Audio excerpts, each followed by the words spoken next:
एक संत थे, वे बांके बिहारी जी को मानते थे। कहते हैं यदि भगवान से निकट आना है तो उनसे कोई रिश्ता जोड़ लो। जहां जीवन में कमी है वहीं ठाकुर जी को बैठा दो, वे जरूर उस संबंध को निभाएंगे।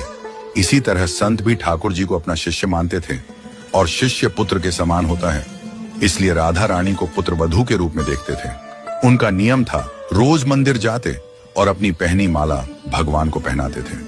उनकी यह बात मंदिर के लोगों को अच्छी नहीं लगती थी।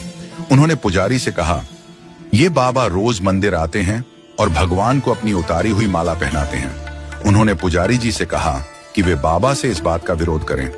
अगले दिन बाबा मंदिर आए और पुजारी जी को माला उतार कर दी, तो पुजारी जी ने माला भगवान को पहनाने से इनकार कर दिया।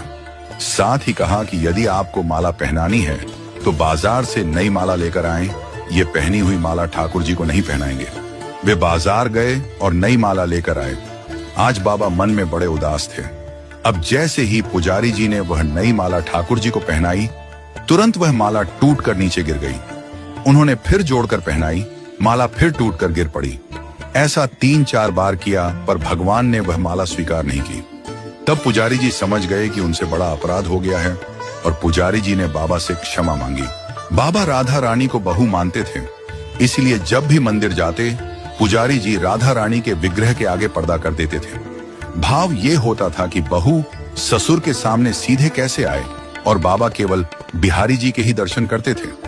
जब भी बाबा मंदिर आते तो बाहर से ही आवाज लगाते, पुजारी जी हम आ गए, और पुजारी जी झट से राधा रानी के आगे पर्दा कर देते थे। एक दिन बाबा ने बाहर से आवाज लगाई, पुजारी जी हम आ गए।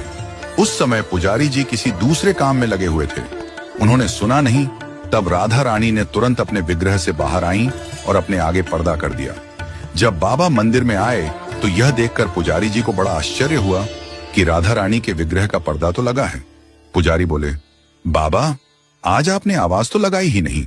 बाबा बोले, पुजारी जी मैं तो रोज की तरह आवाज लगाने के बाद ही मंदिर में आया था।